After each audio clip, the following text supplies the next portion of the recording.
एसआयटीची आज पत्रकार परिषद होणार आहे। प्रकरणाच्या तपासाबाबत सविस्तर माहिती दिली जाणार आहे। एसआयटी प्रमुख तेजस्वी सातपुते आज पत्रकार परिषद घेतील। महाराष्ट्र पोलीस अकॅडमीमध्ये पत्रकार परिषदेचं आयोजन करण्यात आलंय। एसआयटी उघड खराचे कारनामे उघड करणार का याकडे लक्ष असणार आहे। संध्याकाळी 5 वाजता ही पत्रकार परिषद पार पडेल। गेल्या काही दिवसांपासून खरात प्रकरणी एसआयटी बाबत सवाल उपस्थित करण्यात येत होते। याच पार्श्वभूमीवर पहिल्यांदाच एसआयटी पत्रकार परिषद घेणार आहे। त्यामुळे एसआयटी खरातचे आणखी कोणते कारनामे उघड करणार याकडे लक्ष लागले आहे। खरात प्रकरणात एसआयटीची पहिली पत्रकार परिषद पार पडणार आहे।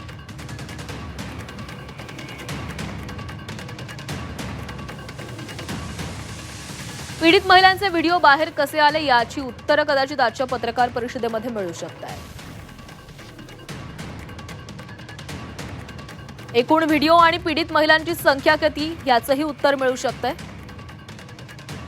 आधी 2 गुन्ह्यात आरोपी असलेले नीरज जाधव, जासूद परब यानंतर तक्रारदार कसे झाले हाही सवाल विचारला जात होता। दोघेही आरोपी असताना त्यांना अटक का नाही याचं उत्तर मिळण्याची शक्यता आहे। बहुचर्चित पेनड्राईव्ह मध्ये नक्की काय आहे हा देखील प्रश्न आहे।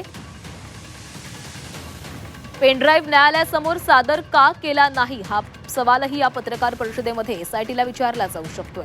काही उच्चपदस्थ अधिकाऱ्यांनी प्रकरण दाबण्याचा प्रयत्न केला, त्यांच्यावर काय कारवाई झाली। शिर्डी जमीन खरेदीतील आरोपी कल्पना खरात आणि हर्षवर्धन फरार कसे हाही सवाल एसआयटीला विचारला जाऊ शकतोय।